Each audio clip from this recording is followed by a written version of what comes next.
Hey everyone, आज हम discuss करेंगे स्टमक के बारे में। तो चलिए देखते हैं।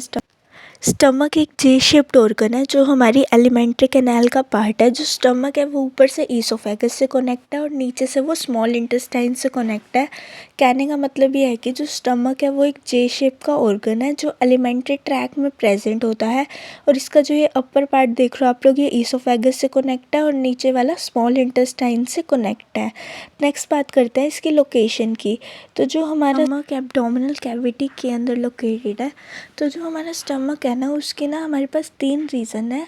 पहले वाले हम लोग कहते हैं फंडस, देन बॉडी, देन पाइलेरिस। जो फंडस है वो सबसे अपर पार्ट है, जो बॉडी है वो हमारा मिडल पार्ट है और ये सबसे ज़्यादा लार्जेस्ट पार्ट है। जो हमारा पाइलोरिस होता है वो लोवेस्ट पार्ट है, ये ड्यूडेनम के साथ अटैच होता है। जो हमारा ड्यूडेनम है वो स्मॉल इंटेस्टाइन का ही अपर पार्ट है।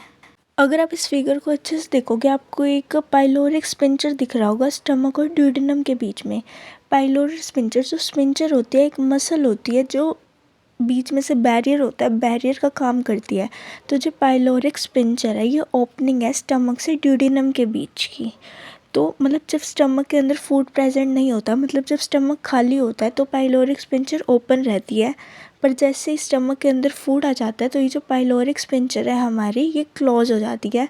हमारे स्टमक के अंदर 2 स्पिंचर मसल हैं, एक है cardiac sphincter, then pyloric sphincter. जो कार्डियक स्पिंचर है वो ईसोफेगस, आपको ऊपर से ईसोफेगस आती हुई दिख रही होगी। तो जो ईसोफेगस और स्टमक के बीच में जो स्पिंचर है, यहाँ बस आप 2 बात याद रखना। हमारे स्टमक के अंदर 2 स्पिंचर मसल है, first one cardiac, then pyloric. जो कार्डियक है वो स्टमक और ईसोफेगस के बीच में है और जो पाइलोरिक है वो स्टमक और स्मॉल इंटेस्टाइन के बीच में है। उसके बाद बात की जाती है, आपको यहाँ पर ना 2 वर्ड दिखे रहे होंगे, एक लेसर कर्वेचर और एक ग्रेटर कर्वेचर। लेसर मतलब कम, ग्रेटर मतलब ज़्यादा। तो जो लेसर कर्वेचर होता है वो बहुत ज़्यादा शॉर्ट होता है और ग्रेटर कर्वेचर है जो वो हमारा लॉन्ग होता है। लेसर कर्वेचर कनकेव शेप का होता है, ग्रेटर कर्वेचर कन्वेक्स शेप का होता है।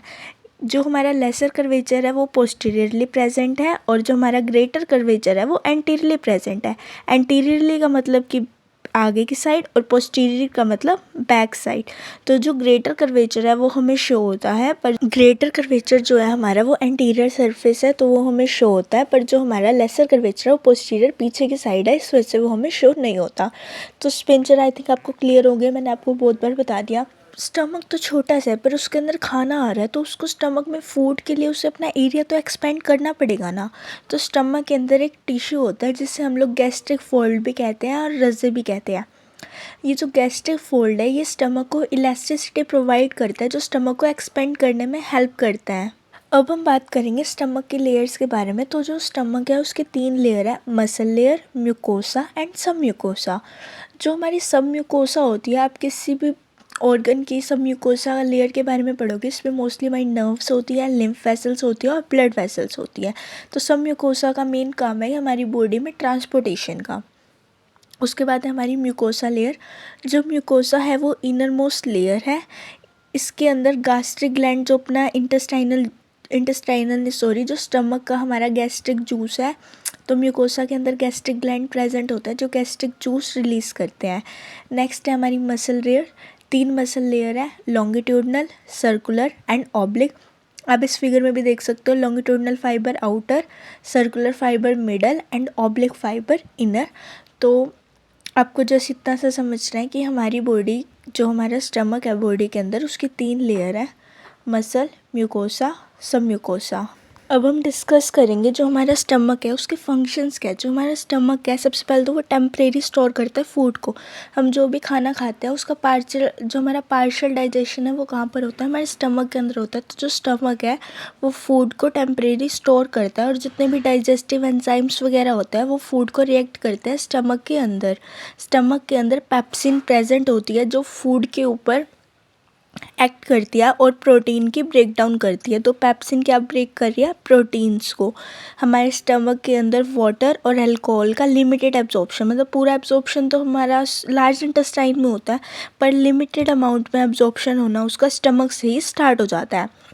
आपने सुना होगा कि जो हमारा पेट है उसमें चक्की चलती है, grinding is that word. Grinding का मतलब होता है चर्न होना, पेट में चक्की करना। जो हमारे स्टमक के अंदर, मैंने अभी आपको मसल लेयर पढ़ाई थी, तो ये जो मसल लेयर है आपस में कॉन्ट्रैक्ट और रिलैक्स होके हमारी बॉडी के अंदर, स्टमक के अंदर एक चक्की चलाती है, जिस वजह से जो हमारा फूड है उसका मैकेनिकल ब्रेकडाउन हो जाता है। हमारे स्टमक के अंदर एक काइम प्रोड्यूस होता है जो पार्शियली डाइजेस्टेड फूड है। हमारे स्टमक के अंदर HCl होती है। HCl का काम क्या है, गलती से जो फॉरेन पार्टिकल्स लाइक बैक्टीरिया वगैरह हम लोग फूड के थ्रू हमारी बॉडी में एंटर कर जाता है तो उसे किल कर देता है। जो हमारा स्टमक है वो आयरन प्रिपेयर करता है एब्जॉर्प्शन के लिए। गैस्ट्रिक ग्लैंड प्रेजेंट होता है जो गैस्ट्रिक जूस रिलीज़ करते हैं। गैस्ट्रिक जूस के 3 है, HCl, पेप्सिन और म्यूकस। HCl मैंने अभी आपको बताया कि बैक्टीरिया किल करता है, पेप्सिन प्रोटीन का ब्रेक डाउन करता है, और जो HCl है वो पेप्सिन को एसिडिक मीडियम भी देता है प्रोटीन का ब्रेक डाउन करने के लिए। और जो म्यूकस है वो इनर लाइनिंग है स्टमक की, जो HCl से बचाती है स्टमक को। और जो फूड है वो स्टमक से आगे कहाँ पर चला जाता है, ड्यूडेनम में, जो कहाँ का पार्ट है हमारा, स्मॉल इंटेस्टाइन को। तो ये थे हमारे स्टमक के फंक्शंस। सो आई थिंक आपको ये चैप्टर समझ में आ गया होगा। तो हम लोग मिलते हैं नेक्स्ट वीडियो में। Thank you.